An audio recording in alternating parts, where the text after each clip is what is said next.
ka taxadar waxa aad hadda beeranayso waxay sabab u noqonaysaa miraha aad goosan doonto beri maalin ayaad ku farxi doontaa mirihii aad beeratay shalay ama waad ka shalaayi doontaa xoolashadii aad ku beeratay sonkor iyo cusbo way isku qasmi karaan laakiin xitaa quraanjadu way diidaa cusbadu waxayna qaadataa keliya sokorta dooro la socodka dadka wanaagsan kana dhig noloshaada mid macaan in dadku si geesinimo leh u qirtaan qaladaadkooda oo raaligelin bixiyaan waa wax aad u adag marmar laakiin waa wax ugu warqaysan ee badbaadiya hadiyadda ugu qaalisan nolosha ee la yiraahdo xiriir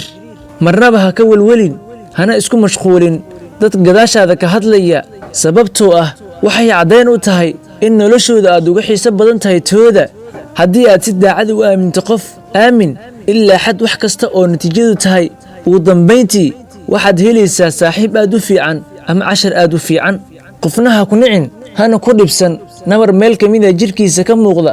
sababtoo ah dhaawac kasta wuxuu reebaa xagtin kasta waxay sheegtaa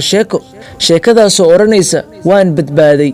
laga yaaba in noloshaada u socon sidii aad u qorshaysay balse waxay kuugu socotaa siduu allah u qorsheeyey xaqiiqdii alla qorshihiisa ayaa ugu wanaagsan sii wad ducada iyo dadaalka qof kasta oo xil qabta wuu tegayaa wuuna banaynayaa booska shaki la'aan sidaa darteed had iyo jeer hamigaaga ha ahaado bixitaan guul ah dhaxalka tag dhammaadkaaga waxa muhiimka ah ma ahan in naloo sacabtumo markaan nimaanno balse in nala xasuusto markaan tagno